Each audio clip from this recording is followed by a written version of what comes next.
ఆంధ్రప్రదేశ్ హోంమంత్రి వంగలపూడి అనితకు ఆమె సొంత నియోజకవర్గమైన పాయకరావుపేటలో ఊహించని పరిణామం ఎదురైంది. పర్యటనలో భాగంగా వెళ్లిన మంత్రిని స్థానిక మహిళలు అడ్డుకుని పెండింగ్ లో ఉన్న సమస్యలపై సూటిగా నిలదీశారు. దీంతో అక్కడ కాసేపు ఉద్రిక్తత, గందరగోళ పరిస్థితులు నెలకొన్నాయి. పాయకరావుపేట నియోజకవర్గ పర్యటనలో భాగంగా హోంమంత్రి అనితతో పాటు మంత్రులు అనగాని సత్యప్రసాద్, కొల్లు రవీంద్ర కూడా పాల్గొన్నారు. అయితే మూలపేట గ్రామ పరిధిలోకి మంత్రుల బృందం రాగానే స్థానిక మహిళలు పెద్ద ఎత్తున అక్కడికి చేరుకున్నారు. ముఖ్యంగా భూ నిర్వాసితుల సమస్యపై మహిళలు ఆగ్రహం వ్యక్తం చేశారు. తమ భూములను ప్రభుత్వం తీసుకుందని, కానీ ఇప్పటి వరకు సరైన పరిహారం అందలేదని మంత్రులను నిలదీశారు.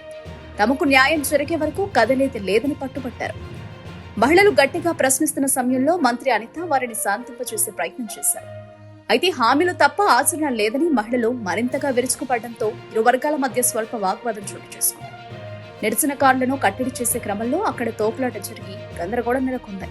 దీనికి సంబంధించిన వీడియోలు ప్రస్తుతం సోషల్ మీడియాలో వైరల్ అవుతున్నాయి. సొంత నియోజకవర్గంలోని, అది కూడా హోంమంత్రి హోదాలో ఉన్న వ్యక్తిని మహిళలు ఇలా నిలదీయడం రాజకీయ వర్గాల్లో చర్చనీయాంశంగా మారింది.